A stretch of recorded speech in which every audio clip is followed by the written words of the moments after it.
My name is Doug Walker. I'm a professor of economics at the College of Charleston, and most of my research has been on the economic and social impacts of gambling.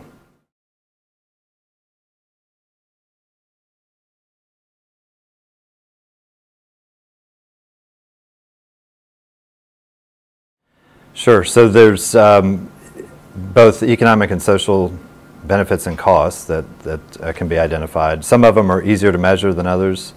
But among the benefits that at least most politicians are looking for would be tax revenues, jobs that are created from building the casinos and operating them, and those are the two primary political and economic benefits. For the customers, though, there's also the benefit if they enjoy gambling, then that's an activity that it's a new option for them that they might not have had before in the area. So it's also a benefit to the customers. So Pennsylvania, for example, has one of the highest tax rates on slot machine revenue in the country, and among states has the highest revenue from casinos. And so in a state like that, you have relatively high tax rates on slots, somewhat lower rates on table game revenues.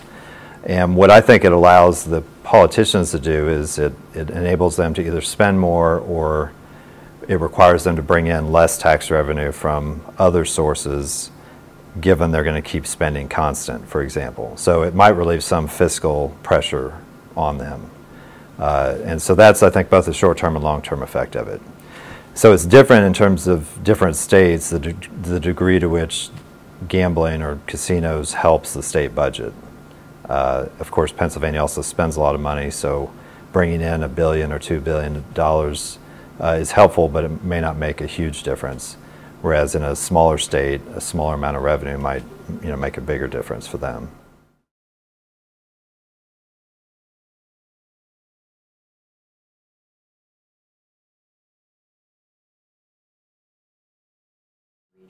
Sure. So I would think of casinos as a form of entertainment, and so when a new casino opens in an area, it's going to represent a new option that consumers have, and of course that is competition for existing firms that are wanting consumer spending. And so I look at it as like any other business where it just represents more competition.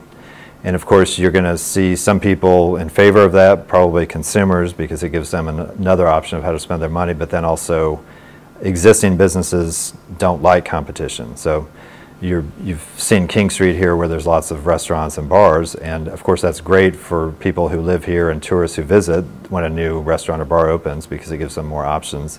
And it also puts pressure on the existing firms to provide better quality products and lower prices. But of course, the existing firms would prefer not to have a new competitor. So there is, in theory at least, some degree of cannibalization of other types of businesses. But if you look at employment data at the county level where casinos exist, you see overall employment rising. So from a purely economic perspective, it doesn't probably really matter. If there's more employment, it means that the economy is growing.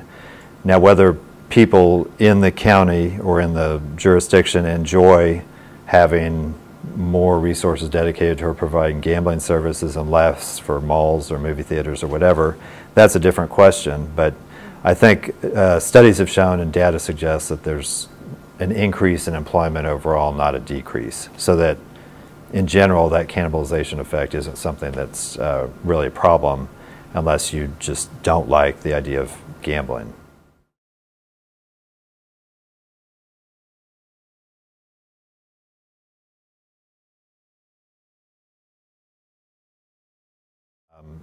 Depending on the states included and the time or the years that you study, sometimes you get positive results, sometimes you don't. And my interpretation of that is that at least initially there's some type of novelty effect in the short run, where it's a new casino or hotel or other entertainment and restaurants that people from the area and maybe from outside the area are going to come visit.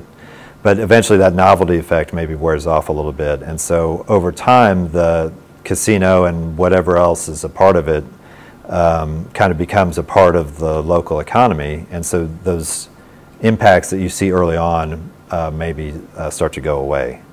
Now, it may still be the case that there's more economic activity in the local economy as a result, but compared to prior compared to before the casino was open, when you saw this jump in spending maybe in the area, that then just becomes part of the economy. So you don't notice that impact as much in the longer term, I think.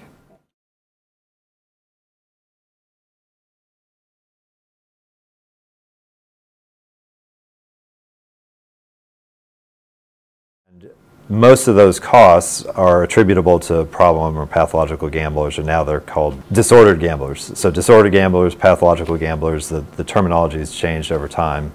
But these are people who, a small percentage of the population, maybe 1 to 3%, who gamble to an extent that it disrupts their lives in a significant way. So either their relationships or their career, they develop problems as a result of it. One of the major problems, of course, is financial, because it's gambling. And so those people who develop problems will sometimes engage in crimes to get money, or they may embezzle from their employer. And so most of the social costs that you see mentioned are the result of that particular group of people. So I think the researchers have done a pretty good job at discussing the different types of problems that might arise, either, again, certain types of criminal activity, or loss of productivity on the job for people who are focused on gambling instead of working, or divorce or bankruptcy, things like that. What I think the research has been less good at, and it's probably not possible to do really well, is to put a monetary value on that. So there are some empirical estimates of the social cost of gambling on a per pathological gambler per year basis that run anywhere from like $9,000 to $20,000 a year, and some way out there estimates that are up at like $50,000 a year. The problem with them all is that they're usually based on a lot of arbitrary assumptions. And so there's no doubt that there's a social cost attributable to problem gambling that's associated with casino gambling, but trying to put a monetary value on it, I think, is problematic. And so I've argued against doing that. But politicians like there to be just a clear-cut number of, okay, we may get $1 billion in tax revenue, but the social costs are $2 billion. And so that's numbers that people like to cite, but they're not very reliable, I would argue.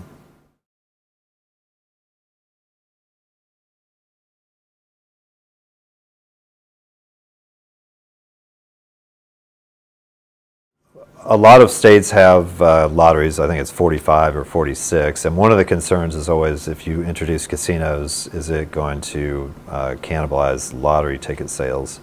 And you have the same question regarding horse racing or dog racing, or now maybe sports betting, since it's potentially legal at the state level.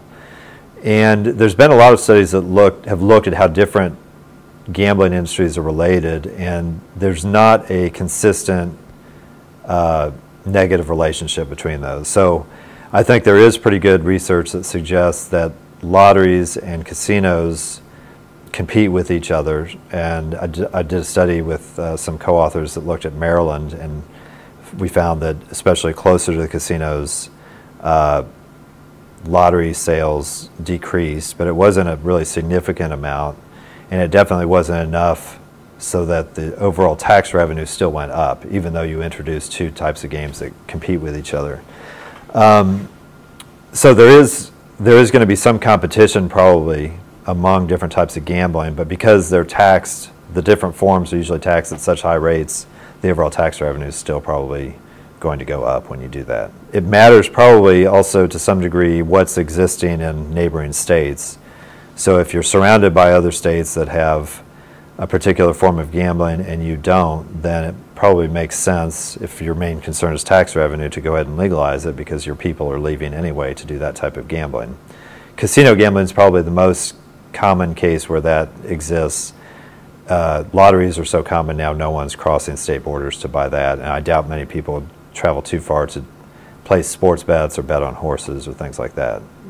So I don't know if that's a big issue overall anymore. It might have been early on, when lottery wasn't as common and casinos weren't as common, but now since they're so widespread, that issue is probably decreased in terms of its importance.